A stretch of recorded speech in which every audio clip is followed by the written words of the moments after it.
Attention, please. This uploading is only for educational purpose. No intention to infringe copyrights.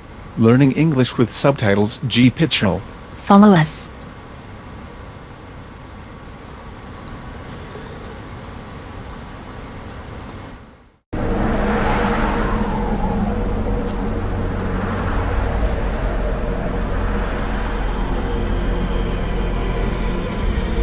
Someone cuts a hole in the web from below and Aya falls through it.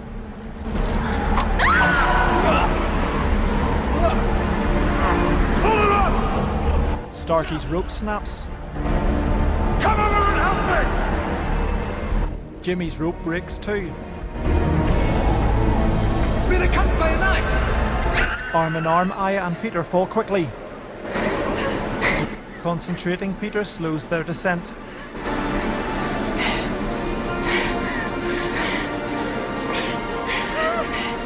They land on the rocky ground and fall backwards.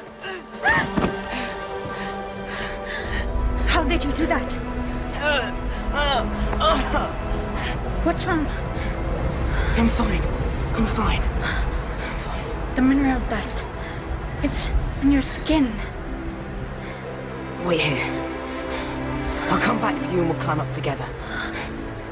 Peter flies up vertically.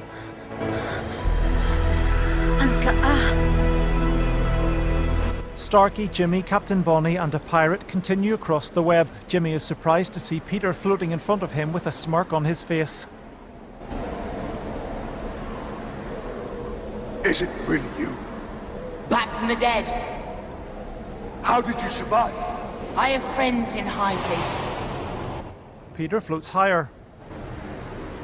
Santa Madonna. The mineral dust! He's covered in it! You were saved by the tree spirits? And I see you've become one of them. Flood's orb, Jimmy. Where did you hide it? I can't tell you yet. Hurting me won't help, Peter. You're right. But hurting your girlfriend might. You're not a murderer, Peter! Perhaps I've changed. The captain falls through the hole in the web, only held up by two ropes. Peter glares at Jimmy before flying off. Under the web, Peter hangs in the air near the struggling captain and holds his sword next to one of the ropes.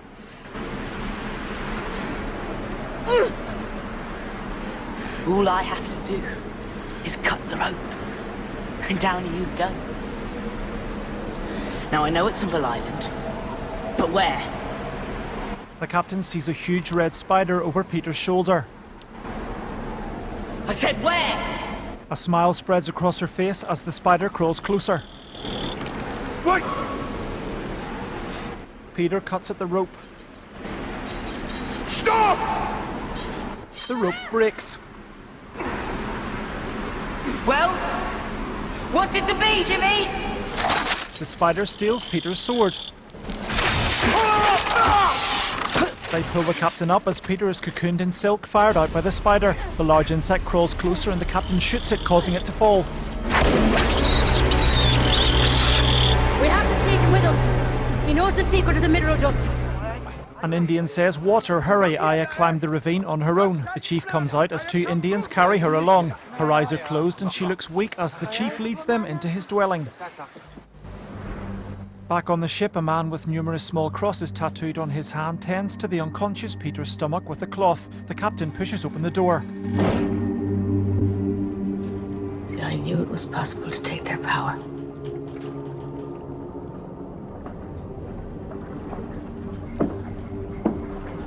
Walking in, she leans down towards the youngster. Wake up, boy. Wake up. There's more than the flying, isn't there?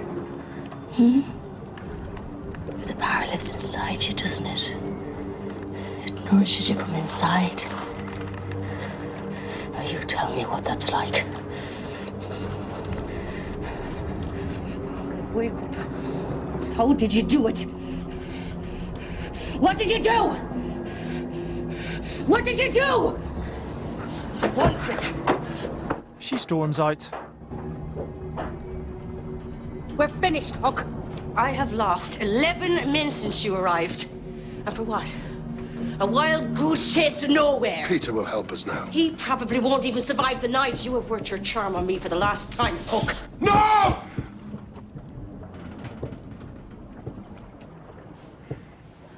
Starkey!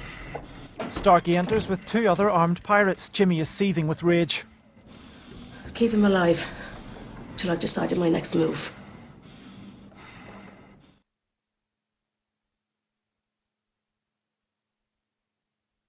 Jimmy took him back to the pirate ship? I think so. I'm sorry. He's back with the pirates. They saved him from the spider, so they must have wanted him alive. 2 young girls from the tribe appear. A gift. They put down some caw clothing. I'm not wearing that. Me neither. Why not? They're tougher than our old clothes. We have to get Peter out. Like he got us out. Don't be daft. Have you forgotten what he did to Fox? You want the same to happen to Peter? Let's show a little bottle. The 2 peas in a pod, if you ask me. Peter always wanted to stand shoulder to shoulder with Jimmy. Now he's got his wish. It's not the same without him. No. It's a lot safer. Who's going to take his place? You? You'd be better off. You don't have it in you. Oh, we'll see. Tomorrow, I'll lead the croc hunt. And when I bring one of them beasties in, the Indians will make me a blood brother, and then perhaps you'll show me some respect.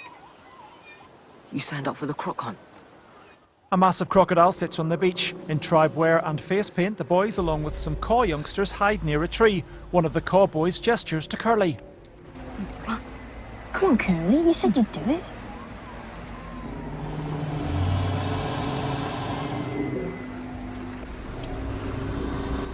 Curly slowly walks forward and drops down onto the sand level with the sleeping crocodile.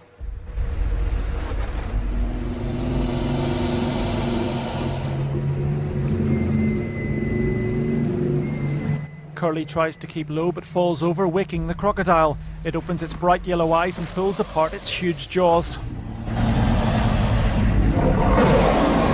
Run, Curly! One of the cowboys runs over and stabs it on the nose with a bone dagger. The crocodile then chases after him, snapping its jaws.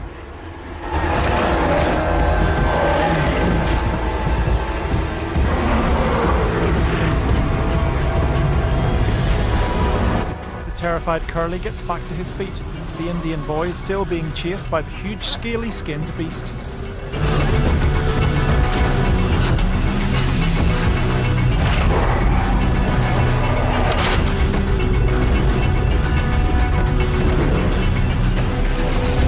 They pass in front of a tall cliff face. A member of the caw drops a rope and the young boy is pulled up. The croc narrowly misses with its lunging bite. Other caw men stand on top of the cliff and throw sharp sticks at the enormous snarling crocodile.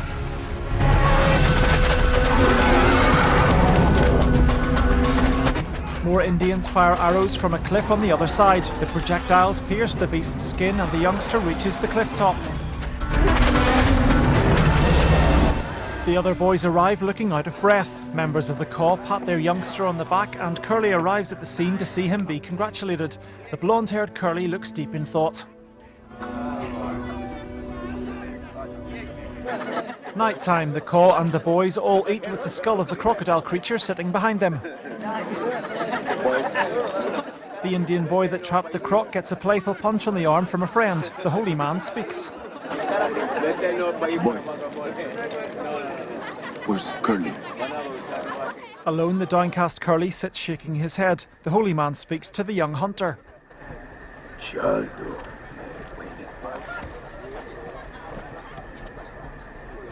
Shial has something to give you.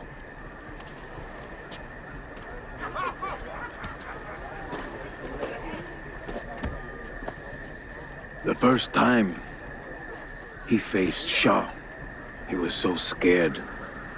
He ran and didn't return to the village for many days. When he did, I told him, fear is good. Fear is part of us. But he was too ashamed to listen. Today you helped Shial prove to us that he has great courage after all. For this, he is very grateful. He wants you to have his father's bare tooth. Shial walks over and puts the tooth necklace around Curly's neck. Curly nods appreciatively. The holy man nods too and smiles.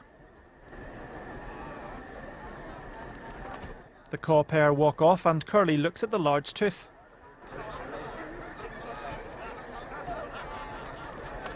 Back on the pirate ship, some rooms are lit up in the otherwise darkness. The groggy Peter wakes up as the man who was with him before leaves.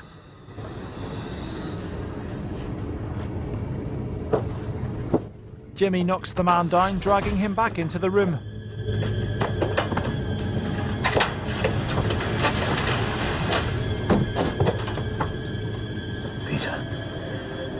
Peter, you okay? Drink.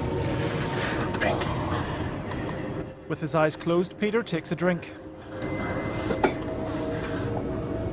I'm so sorry, Peter. I've been a complete fool.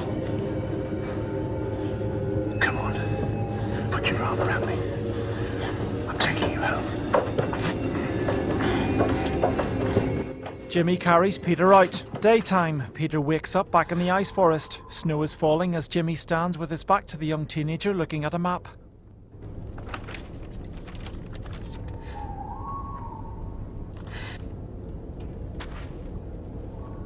Jimmy turns and stares blankly at Peter. Feeling better? How did we get here? Berry water. Not as sweet as it sounds. I challenged the lads to a drinking game. There'll be a few sore heads this morning.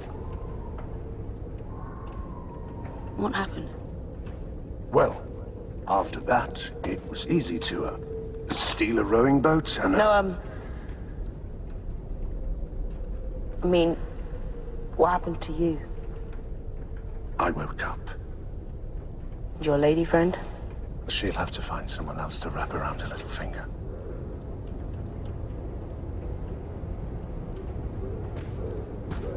Jimmy steps onto Peter's block of ice and holds him closely, putting a hand on his head.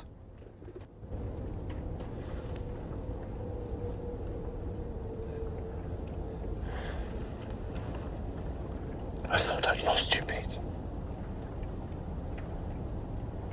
And although I hated Bonnie for what she did, I had nowhere else to go. I can't deny she had a hold on me. She's a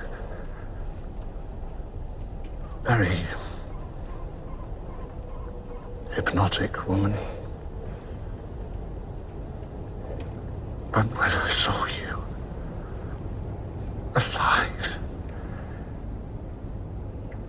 I woke up. Now all I want to do is get us home safely. Go back to things as they were. Jimmy kisses him on the top of the head, letting go.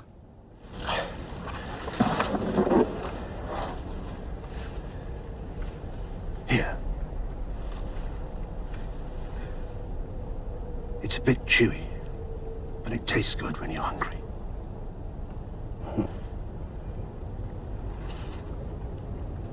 What now?